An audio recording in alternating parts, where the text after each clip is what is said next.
Dans ma conférence aujourd'hui, je vais parler de contrôle de champs sonores ou reproduction de champs sonores, synthèse de champs sonores. Tous ces concepts sont identiques pour moi. Alors c'est des méthodes, c'est des technologies qui ont été au fil du temps développées surtout pour des applications de reproduction de musique, cinéma, multimédia, euh, réalité virtuelle. Ce que je vais essayer de montrer dans ma présentation, c'est que ces techniques, ces méthodes, ces approches ont des applications très intéressantes en ingénierie, en génie, pour la reproduction d'environnements de bruit, par exemple, sur des sites industriels, dans des véhicules, pour des méthodes, des techniques de mesure de phénomènes en acoustique et en vibroacoustique principalement. Donc des applications qui sont en dehors du champ traditionnel, musique, multimédia, et qui sont plus dans le domaine du génie.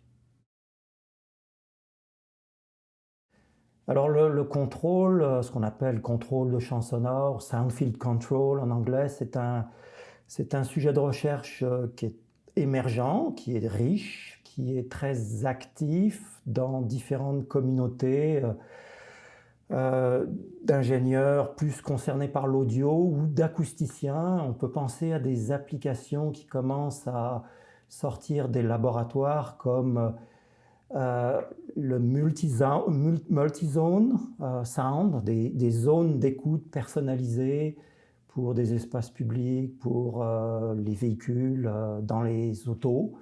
C'est des technologies qui commencent à sortir. Le contrôle actif de bruit et peut être considéré comme une forme de contrôle de champ sonore.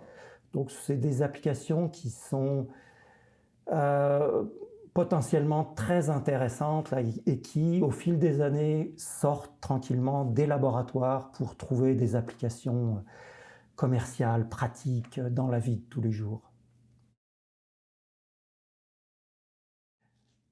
Alors un des aspects intéressants dans ce domaine de recherche, enfin qui m'intéresse moi, c'est ce qui concerne ce qu'on appelle la métrologie.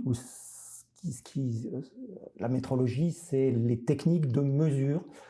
En acoustique ou en vibroacoustique, on fait des mesures qui se veulent les plus précises pour mesurer des phénomènes. Et bien souvent, ces mesures sont standardisées, normalisées, régies par des normes qui demandent d'avoir des installations parfois très lourdes, comme une chambre réverbérante, une chambre anéchoïque.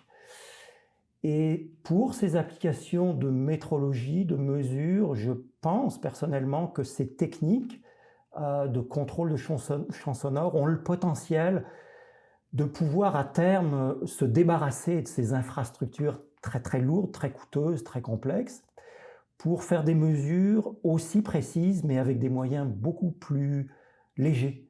Donc ça, c'est une des applications que je considère comme intéressante, moi, comme acousticien de ces techniques de contrôle de champs sonores.